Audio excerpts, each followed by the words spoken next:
Hello everyone and welcome to my Sister Wives Today channel. I hope everyone is having a wonderful day. Before we begin, please hit the subscribe button and give this video a thumbs up.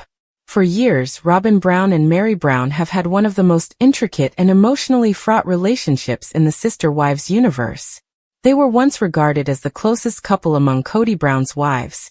So close, in fact, that fans and even some of the other wives observed and speculated on the exclusivity of their relationship. Meri was the one who legally divorced Kody, so Robyn could marry him and legally adopt her children from a prior marriage. A tremendous sacrifice that seemed to reinforce their relationship at the time. Meri and Robyn's friendship deteriorated over time, especially as flaws in the Brown family's polygamous structure developed. They no longer post together. They don't openly defend one another as they used to, and the tension is evident, especially in recent seasons of Sister Wives. Despite all of this emotional turmoil, and after revisiting their history, recent public comments, and subtle shifts in body language and narrative, I've changed my mind. I truly believe Robyn and Meri Brown will be friends again. And there's one simple reason why. They need each other more than ever now that the Brown family empire is crumbling. Robyn is alone and distraught as a result of Kody's fractured relationships with Christine, Janelle, and ultimately Meri. Her polygamous fantasies have died. She is the sole surviving wife in what was once a big multiple marriage experiment, and she is increasingly portrayed as the villain in fan discourse.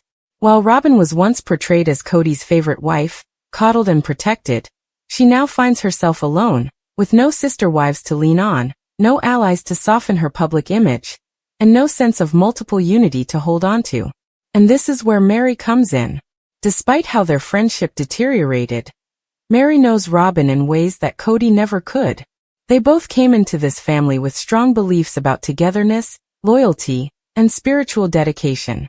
Even if those values have shattered under the weight of envy, favoritism, and betrayal, the underlying belief systems that once connected them remain, buried behind years of sorrow. Furthermore, Robyn now understands what it's like to be the last person standing in a failed dream. Something Meri has dealt with longer than any of the other wives. Robyn and Meri were the final two women to believe that the family could still operate, even as it collapsed. They were the ones who tried to make family gatherings cordial, to create bridges when everyone else had stopped caring, and to keep their spiritual marriages going even after the emotional connection had faded. That kind of shared loss of identity, sisterhood, and belonging can be the catalyst for two people to reconcile. Grief, rather than love, can sometimes form the strongest relationships between people. Robyn's anguish over the death of her dream mirrors Meri's own grief, which has been playing out for the previous decade. And now that Meri is free of the pressures of being Kody's wife, she can select who she wants in her life, not out of obligation, but out of harmony and healing. And who better than Robyn, who shares her spiritual views, history, and feeling misunderstood by the rest of the world. Robyn may also feel bad about how Meri was pushed aside. She may have learned, especially after Christine and Janelle left, that Meri's presence was not only convenient, but also emotionally calming for the entire family dynamic. Robyn lost her barrier between herself and Kody's other spouses when Meri left. Robyn also lost Meri, the only person who never questioned her motives, at least not in public. That type of unwavering support is rare, and Robyn may come to regret losing that trust. On the opposite side of the coin, Meri has spent the last year redefining herself. She's started new businesses, traveled more, and became more vocal about her personal development path. She no longer appears eager for Kody's attention, and she is embracing her independence with a dazzling confidence that fans haven't seen in years. But independence does not imply isolation, and Meri, despite her newfound strength, still craves deep, emotional relationships. Robyn may be the only person remaining in the Sister Wives group who actually understands what it was like to be in a plural marriage.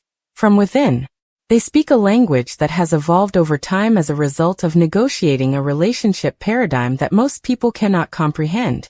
The public has condemned them harshly, Meri for her catfishing scandal and emotional remoteness, and Robyn for reportedly being manipulative and a homewrecker. In some ways, they've both been misunderstood. And if they can get past the grief and quiet, mutual understanding could help them heal their relationship. Meri's most recent social media tweets also suggest a softening. She is no longer casting as much shade, and her views are more contemplative rather than reactionary. Her tone conveys finality, not bitterness. That matters. Bitterness stands in the way of reconciliation, whereas closure serves as a stepping stone. Robyn, on her part, appears to be lost without the plural structure to which she had become so accustomed. Despite being portrayed as the architect of the family's demise, she never intended to be the sole wife. She was loud about it. She grieved over it. She begged Cody to mend everything. That demonstrates how emotionally invested she was in the concept of sisterhood. This was not the outcome she desired. Neither did Meri. That common sentiment may bring them together again, not as best friends who entirely trust each other, but as women who recognize they have both been broken by the same system. That kind of honesty has the potential to heal scars. They've both been betrayed by Cody, albeit in different ways. Robyn felt betrayed by the breakdown of the family unit and the consequences of Cody's previous failed marriages. Meri felt betrayed by Cody's emotional distance and public statement that he no longer considered her his wife. The shared experience of being rejected or marginalized can form a friendship created not in joy, but in shared pain. People who experience emotional battle zones together frequently establish the strongest, most unbreakable bonds. It's possible that as Robyn looks around and realizes she has no one from the original Brown family truly on her side, she'll reach out to the one woman who still knows her story, who lived through the chaos with her, and who, despite everything, may still have enough emotional space to forgive. Meri, in her own knowledge and healing, may decide that forgiveness is more powerful than clinging onto resentments.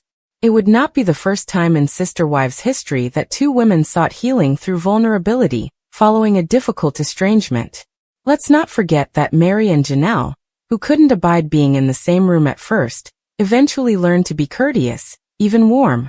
Healing is not a linear process, but it is achievable if both sides are willing.